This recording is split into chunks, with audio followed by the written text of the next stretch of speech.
آقا کریم نے صفوں کو سیدھا کرنے کی تلقین کرتے ہوئے کہا کہ مت سمجھنا کہ میں صرف آگے دیکھ رہا ہوں، میں آگے بھی دیکھ رہا ہوں، میں پیچھے بھی دیکھ رہا ہوں، تمہارے رکوعوں کو بھی دیکھ رہا ہوں اور دلوں میں پیدا ہونے والے خشوعوں کو بھی دیکھ رہا ہوں۔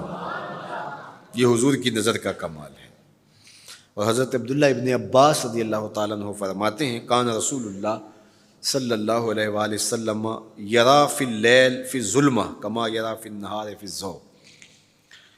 حضور رات کی تاریکی میں یوں دیکھتے تھے جس طرح دن کے اجالے میں دیکھتے تھے۔ میں نہیں دیکھ سکتا، یہ دیکھو یہ روشنیاں ہیں، یہ لائٹیں لگی ہوئی ہیں اور میں یہاں سے دیکھ رہا ہوں، اگر یہ چراغاں ختم ہو جائے، یہ روشنیاں بجھ جائیں تو وہ دور چیزیں لکھی ہوئی ہیں وہ تو دکھائی نہیں دے گی، یہ کتاب میری جھولی میں بھی ہوگی میں پھر بھی نہیں دیکھ سکوں گا، اس لیے کہ میری آنکھیں نور ہیں، لیکن یہ اتنی دیر تک نہیں دے سکتی جب تک یہ خارج کی روشنی بھی موجود نہ ہو۔ لیکن حضور سراپا نور ہیں، حضور ظلمت میں بھی دیکھتے تھے، روشنی میں بھی دیکھتے تھے۔ چونکہ میری آنکھیں ان روشنیوں کی محتاج ہیں، کائنات کی ساری روشنیاں شمس و قمر بھی میرے حضور کے محتاج ہیں، اس لیے حضور علیہ الصلوۃ والسلام شمس و قمر کی روشنی کے محتاج نہیں تھے۔ حضور کی مبارک آنکھیں جو ہیں وہ اندھیرے میں بھی دیکھتی تھیں اور حضور کی آنکھیں روشنی میں بھی دیکھتی تھیں۔ آقا کریم علیہ السلام نے ایک موقع پہ ارشاد فرمایا وَإِنَّ مَوْعَدَكُمُ الْحَوْضُ وَإِنِّي لَأَنظُرُ إِلَيْهِ مِن مَقَامِي هَٰذَا، بخاری مسلم باقی کتب حدیث میں موجود ہے۔ فرمایا کہ تمہارا جو حوض کوثر پر وعدہ ہے جہاں میں تمہیں جام بھر بھر کے دوں گا، فرمایا میں یہاں کھڑا ہوں اور یہاں کھڑے ہو کے اس کو دیکھ رہا ہوں۔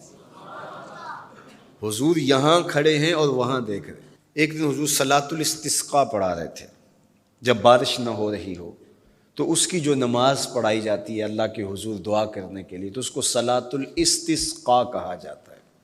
ام المومنین سیدہ عائشہ رضی اللہ تعالیٰ عنہا سے مروی ہے۔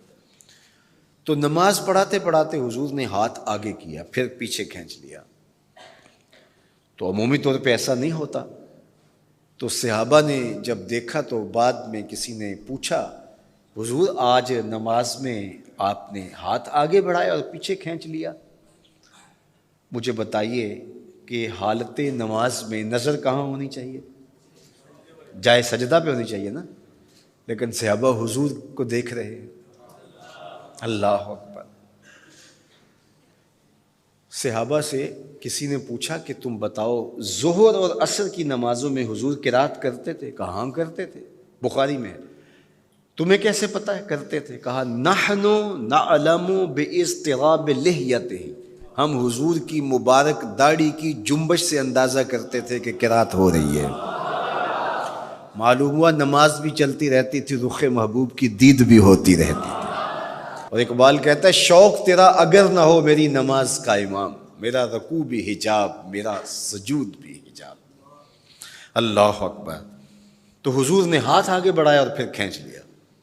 پوچھا گیا حضور یہ آج نماز میں ایک نئی چیز ہم نے دیکھی، آپ نے ہاتھ آگے بڑھایا پھر کھینچ لیا؟ فرمایا ہاں، جنت میں کھجوروں کا ایک خوشہ لٹک رہا تھا، میں اس کو توڑنے کے لیے ہاتھ ڈالا تھا پھر میں نے چھوڑ دیا، اور اگر میں توڑ لیتا تم قیامت تک کھاتے رہتے ختم نہ ہوتا، لیکن میں نے کہا نہیں چلو پھر قیامت کو ہی صحیح۔ اب حضور کھڑے کہاں ہیں؟ مدینہ المنورہ میں، اور جنت کہاں ہے؟ سدرۃ المنتہا سے اوپر۔ سر پٹ گھوڑا دوڑے اور تیز رفتار گھوڑا، تازی گھوڑا، 500 سال دوڑنے کے بعد پہلے آسمان تک پہنچے، پھر اتنی موٹائی آسمان کی، پھر دوسرا آسمان، پھر تیسرا آسمان، درمیان میں پھر خلائیں بھی، پھر وہاں سے 7 آسمانوں کے بعد کہیں سدرۃ المنتہا، اور قرآن بتاتا ہے کہ جنت بھی سدرۃ المنتہا کے پاس ہے، پھر آگے جنت، اور جنت کے جو درخت ہیں وہ 70,000 سال کی اونچائی پر ہیں، وہاں لٹکتی ہوئی کھجوروں کے خوشے، اور حضور علیہ السلام نے یہاں کھڑے ہو کے ہاتھ بڑھایا اور وہاں حضور کا ہاتھ پہنچ گیا۔ یہ ہاتھ کے پہنچنے کی منتہا نہیں ہے، ضرورت یہاں تک کی تھی لہٰذا یہاں تک پہنچا، اگر ضرورت اس سے آگے کی ہوتی تو آگے بھی پہنچ جاتا. تو حضور کا ہاتھ یہاں سے یہاں تک پہنچا. یہ حدیث پاک میں نا، میں اور آپ ہاتھ اٹھائیں تو ہمارا ہاتھ کہاں تک پہنچتا ہے؟ 5 فٹ قد ہے تو 3 فٹ اوپر ہاتھ پہنچ جائے گا، تو ہمارا ہاتھ 8 فٹ تک پہنچے گا، زمین سے 8 فٹ تک. چلو کسی کا 9 فٹ تک پہنچے گا، کوئی چھلانگ لگا کے اچھل کے اوپر لے جائے گا تو 10 فٹ تک پہنچ جائے گا. البتہ ہماری نظر بہت تیز ہے. ہماری نظر پہلے آسمان کے ٹمٹماتے ہوئے ستارے دیکھتی، دوسرے آسمان کے ستارے بھی دکھائی دیتے ہیں، تیسرے آسمان کے ستارے، چاند سورج ہمیں دکھائی دیتا ہے.